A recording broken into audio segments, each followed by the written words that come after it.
tout le monde, c'est Elodie Datfal. La rentrée est là et avec elle, le retour des petites habitudes. Mais je suis sûre que de nombreuses personnes autistes sont ravies de retrouver leur rituel.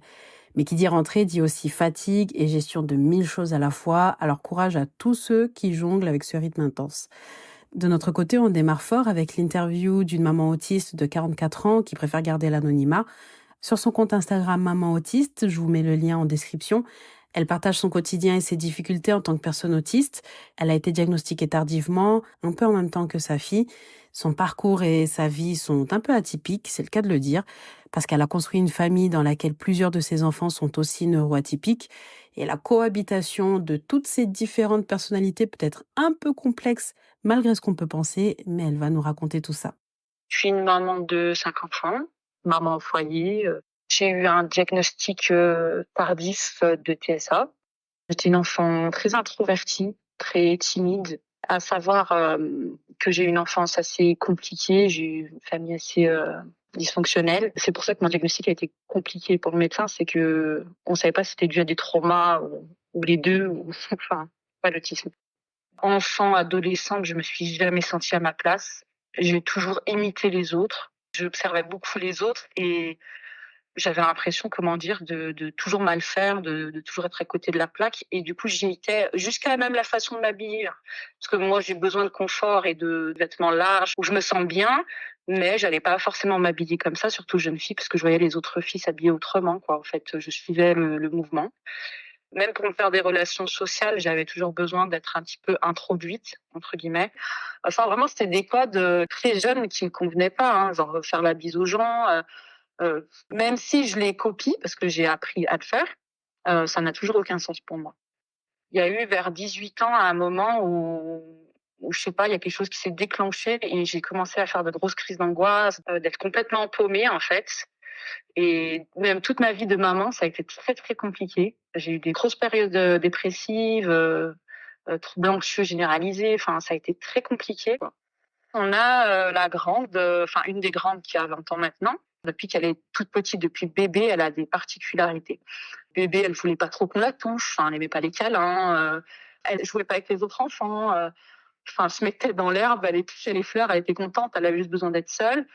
Voilà. Mais en fait, moi, je connais l'autisme de par mon frère, qui a eu un retard de langage vraiment très tardif et qui a une déficience intellectuelle. Donc, c'est cet autisme-là que je connaissais et pour moi, c'était ça, l'autisme. C'est vraiment le manque de connaissances et c'est pour ça que je fais cette interview aussi.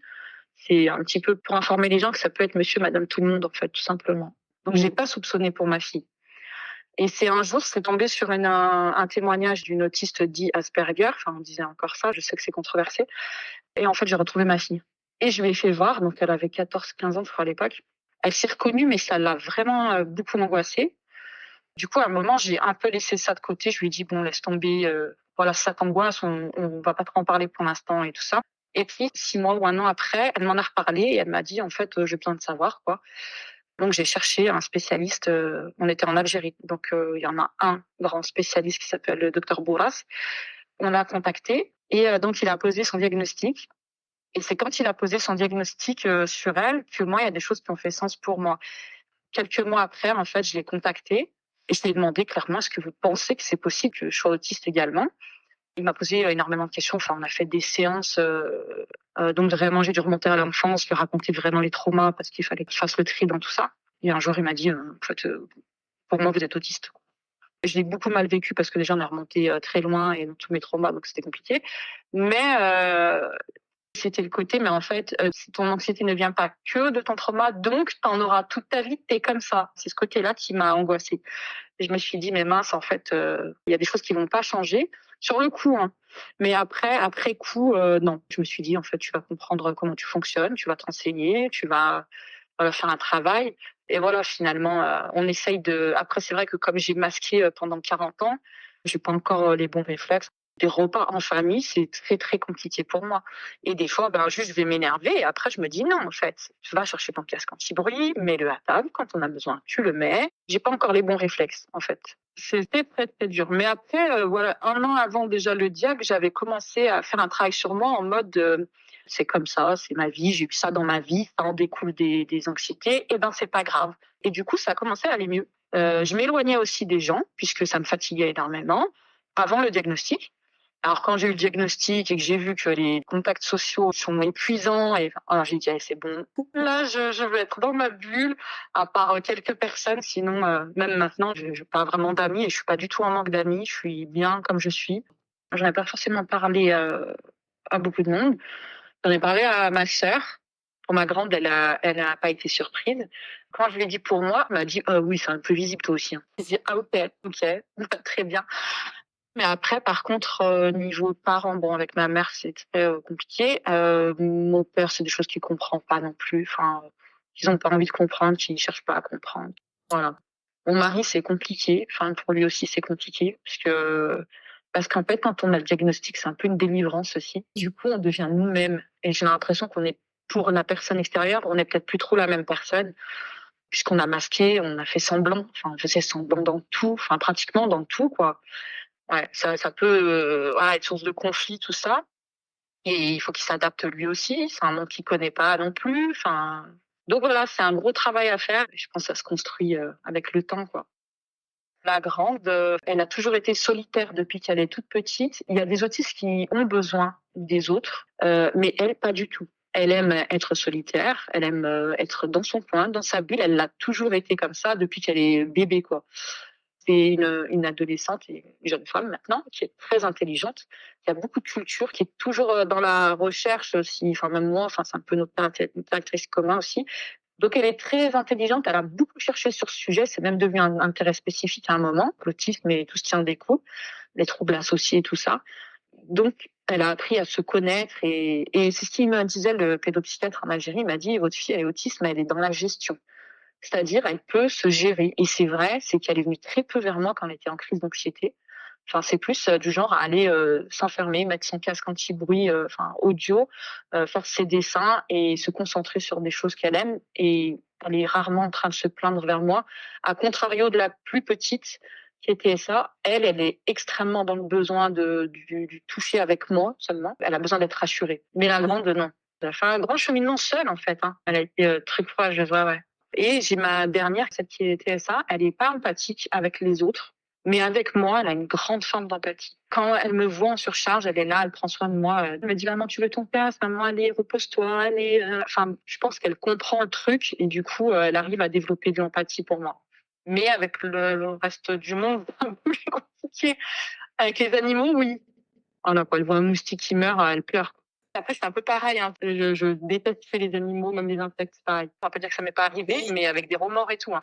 Après, heureusement qu'on a des aspects positifs. Après, je vais pas dire que j'en vois tous les jours, parce qu'il y a des fois où, limite, je ne veux pas être autiste. Enfin, vraiment, il y a des fois où la surcharge est tellement intense que j'aimerais pouvoir enlever ça de moi. Mais c'est surtout par rapport au côté très curieux, très avide de connaissances. Déjà, j'aime trop débattre avec ma grande. On fait des débats enflammés à table. Elle est très intelligente et on va vraiment dans des débats en profondeur. Et j'ai besoin de ça. On a besoin d'être stimulé. Et j'aime ce côté-là. On est très passionnés, c'est ça. Très passionnés et on va défendre toutes les deux notre point de vue pendant très longtemps. Même des fois, les personnes autour de nous pensent qu'on se dispute, pas du tout. Moi, j'ai le côté aussi très sensible à tout ce qui m'entoure. L'émerveillement de la nature, enfin devant un coucher de soleil, je peux pleurer. Je suis tout le temps dans l'émotion en fait, et des bonnes émotions. En fait, c'est ça. C'est autant on a des émotions, elles sont tout le temps intenses en fait. C'est les mauvaises vont être très intenses, mais les bonnes vont être super intenses aussi. Voilà, il y a ce côté-là, il y a le côté sans filtre et le franc-parler que j'aime trop. Je sais que ça peut être mal perçu, que ça peut blesser. Après, c'est pas le but, mais franchement, j'ai besoin de ce côté franc, quoi, tout simplement. C'est vrai que c'est le regard qui est difficile, même avec la famille. Parce que, comme je vous disais au début, j'oublie souvent de prendre mon casque à table avec moi. Et des fois, ça parle, et les conversations croisées, c'est une horreur pour moi. C'est douloureux, quoi. Et à un moment, je vais crier pour que tout le monde s'arrête de parler d'un coup, mais c'est un truc incontrôlé, ça. Et ils me regardent tous en mode, mais putain, même mes enfants, ils me regardaient en mode, mais waouh, qu'est-ce qu'elle a, tiens. Et ça, c'est très difficile à vivre. Franchement, c'est dur à vivre et c'est pour ça qu'il faut que je prenne aussi les bons réflexes. Faut qu'eux, ils comprennent aussi que quand il y a cette réaction-là, c'est une surcharge et que j'en peux plus. Voilà. C'est pas forcément la bonne réaction, hein, ça on est d'accord, mais c'est vrai que parfois c'est plus fort que moi, ça sort tout seul, quoi. Il y a aussi un peu les conflits frères-sœurs qui se mélangent à tout ça. En fait, quand ils sont un petit peu en dispute et que j'interviens, ben, forcément vers la personne qui est autiste, si je vois qu'elle est dans un état vraiment où elle commence à se sentir débordée, comme la plus petite, elle est vraiment tout de suite dans l'excès, enfin dans l'excès. C'est pas vraiment un excès pour elle, mais voilà. Donc forcément, je vais aller d'abord vers elle et lui dire calme-toi, respire, voilà, t'inquiète pas, je suis là, on va parler, machin, tout ça. Quand elle se calme, là, je vais lui dire, par contre, là, c'est ton grand frère, c'est ta grande sœur, tu vas trop loin, machin. Mais je peux pas sur le coup la disputer, c'est pas possible. L'autre enfant, ben il a l'impression ou elle a l'impression que je la favorise en quelque sorte. Donc je suis obligée d'aller vers celle qui a le handicap, c'est logique. Et c'est vrai que ça, ils ont du mal, hein. Ils ont vraiment du mal. Ils sont jeunes aussi, c'est ça, hein, il y a l'âge aussi. Pour les personnes qui sont dans le doute, franchement, écoutez beaucoup les témoignages parce que franchement, c'est ce que j'ai fait et c'est là où tu te dis: «Ah oui, ouais, effectivement, c'est moi, ça me ressemble énormément». Je fasse beaucoup de recherches sur ce qu'ils sont et parce que c'est important de se comprendre. Vraiment, c'est super important, même que ce soit ça ou pas. Vraiment, c'est très, très important pour avoir les clés pour se sentir mieux, en fait. Voilà, après, voilà, il faut voir des professionnels, il faut bien se renseigner sur les personnes qu'on va voir, parce que nous, on s'est heurté à des personnes, enfin des médecins qui sont pas formés du tout et franchement, c'est compliqué parce que déjà que tu as un peu le syndrome de l'imposteur, enfin souvent, malheureusement, quand tu te retrouves avec des personnes qui te disent: «Mais non, c'est compliqué». La personne, elle est en situation de handicap, donc elle a des limites qu'elle ne pourra jamais dépasser. Il faut se mettre ça en tête. Mais comme c'est pas visible, les gens s'en rendent pas compte du tout. Donc c'est à vous de faire l'effort, enfin c'est à celui qui peut de faire l'effort pour qu'une situation X ou Y se passe bien, quoi, tout simplement. Si vous vous sentez concerné par le sujet de l'autisme, que vous soyez un professionnel ou non, n'hésitez pas à nous contacter en DM sur notre compte Instagram ou via l'onglet Contact de notre site internet pour vous exprimer sur le sujet et contribuer à éveiller les esprits. Quant à moi, je vous dis à dans un mois. À très vite.